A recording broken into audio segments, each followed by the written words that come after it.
और ब्रेक के बाद एक बार फिर से स्वागत है आप सभी का। सीधा रुख करेंगे इस वक्त अगली खबर का, जहां आपको बता दें कि उत्तर प्रदेश का जनपद संभल इस समय देश ही नहीं बल्कि पूरी दुनिया में इस वक्त चर्चित बना हुआ है। ऐसे में इतिहास के पन्नों में दफन कहानियां, किससे उत्तर प्रदेश की धार्मिक नगरी संभल का इतिहास अब बाहर निकलकर फिर से जिंदा होने लगा है।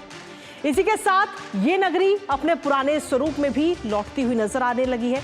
इन ऐतिहासिक विरासतों को सजाने और संवारने का जिम्मा स्थानीय प्रशासन ने भी उठा लिया है।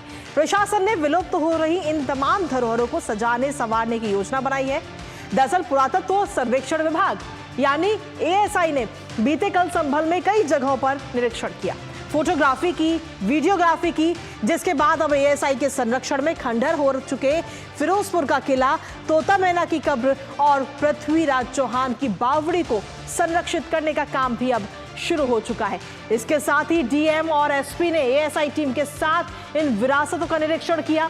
संभल के डीएम डॉक्टर राजेंद्र पेंसिया ने कहा कि जहां जहां प्राचीन स्थल मिलेंगे उनका सौंदर्यीकरण होगा। संभल में पर्यटन की खूब संभावनाएं हैं, यहां कदम कदम पर इतिहास बसता है। और डीएम के इस बयान के बाद अब माना यह जा रहा है कि संभल जल्द ही पर्यटन नगरी के तौर पर अपनी पहचान बनाने में भी कामयाब हो जाएगा। संभल के इस ऐतिहासिक तीर्थ स्थल और विरासतें जल्द ही अपने पुराने स्वरूप में लौटेंगी। अब आपको बता दें कि आखिर संभल में कौन कौन से पर्यटक स्थल बनाए जाएंगे, वो आपको एक बार दिखाते हैं ग्राफिक्स के जरिए। लेकिन उससे पहले संभल की धरोहरों को संरक्षित करने के लिए डीएम डॉक्टर राजेंद्र पेंसिया ने क्या कुछ कहा है, वो एक बार आपको सुनाते हैं। बहुत प्राचीन है। स्कंद पुराण हो, विष्णु पुराण हो, महाभारत काल का जो इतिहास है, उसके बाद में लगातार पृथ्वीराज चौहान की ये द्वितीय राजधानी रहा, सिकंदर लोदी की राजधानी रहा, तो एक लंबा इतिहास है यहाँ पे। तो इतिहास के अनेक अवशेष यहाँ हैं, बस उन अवशेषों को हमें सुरक्षित और संरक्षित करना है। और सीधे तौर पर देखें तो डीएम ने साफ तौर पर कह दिया कि जो जो विरासतें निकलकर सामने आ रही हैं उनको संजोया जाएगा, और जिससे कहीं ना कहीं संभल जो है, जल्द ही संभल के अंदर कई सारी विरासतें नजर आएंगी हमें। अब कौन कौन से ऐसी वो जगह है जिनको इस वक्त निरीक्षण किया जा रहा है, संजो कर रखने की कोशिश की जा रही है प्रशासन की तरफ से, ग्राफिक्स के जरिए एक बार उस पर भी नजर डालिए। तो पृथ्वीराज चौहान की 2 विरासतें मिली हैं और उनको भी संजोया जाएगा। संभल अब कहीं ना कहीं आगे आने वाले समय में टूरिस्ट प्लेस बनता हुआ नजर आएगा। इसके साथ ही बावड़ी और किला खंडहर में इन दिनों तब्दील हो चुके हैं, लेकिन अब ये कोशिश होगी कि इन दोनों को ही संजोया जाए। एएसआई के संरक्षण में भी देखभाल की जाएगी। जो एएसआई की टीम है, पुरातत्व सर्वेक्षण विभाग की टीम, उसके संरक्षण में ये पूरी देखभाल होगी। इसके साथ ही विरासतों को सहेजने का जो काम है संभल के अंदर, वो भी शुरू हो चुका है।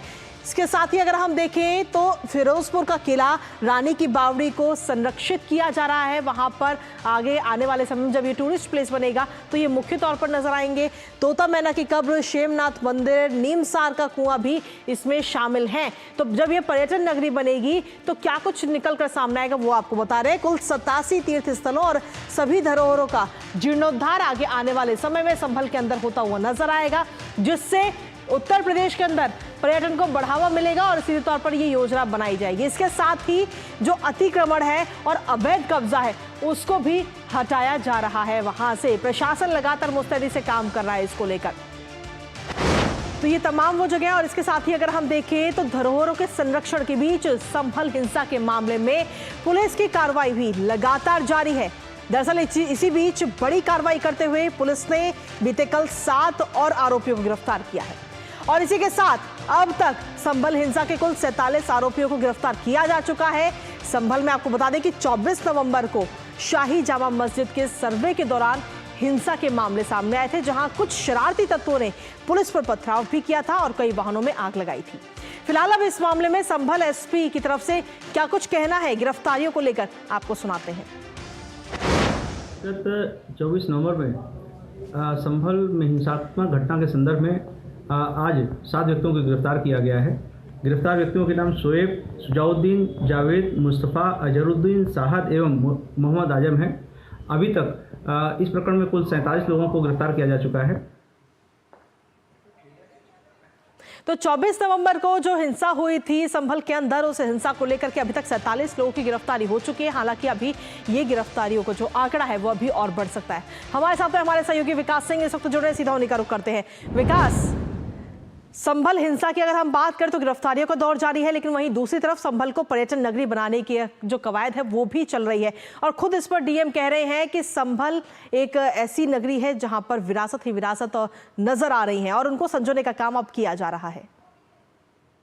देखिए, बिना इतिहास को जाने भविष्य का निर्माण करना संभव नहीं है। कुछ यही दृष्टि सरकार की भी है, उसी के मद्देनजर विरासत को संवारने का काम किया जा रहा है। ये लगातार किया जा रहा था और ये प्रक्रिया अब संभल में भी दिखाई पड़ रही है।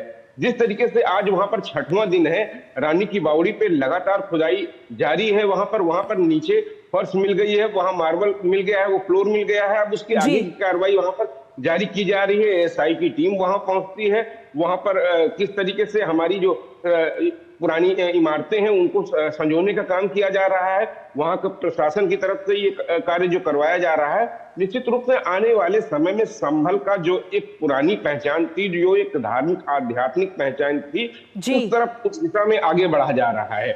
संभल का हमारे धार्मिक मान्यताओं के अनुसार बहुत ही बड़ा महत्व है। माना यह जाता है श्री हरि विष्णु के 10वें अवतार का जन्म भगवान कल्कि का जन्म संभल में ही होगा। उन मायनों में संभल का विशेष महत्व रहा। वहां पृथ्वीराज चौहान की कुल देवी वहां पर रहती थी। लगातार वो यहाँ पर पूजा करने के लिए आते थे। यहाँ के जो बुजुर्ग जन हैं वो आज भी बताते हैं, वहां पर तमाम सारे ऐसे मंदिर थे वहां पर जहां पर वो लोग पूजा करते थे, लेकिन अब वहां वो सब अचानक से गायब हो गए।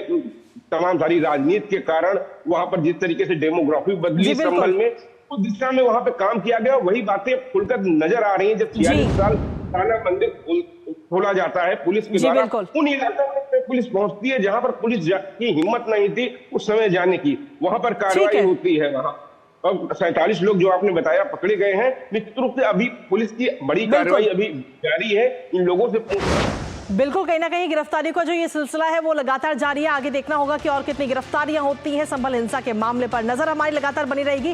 फिलहाल शुक्रिया विकास, तमाम अपडेट्स हमारे साथ साझा करने के लिए। और इसी बीच न्यूज पंच में वक्त एक और छोटे से ब्रेक का, कहीं मत जाएगा क्योंकि ब्रेक के उस पर आपको दिखाएंगे बर्फनुमा तस्वीरें।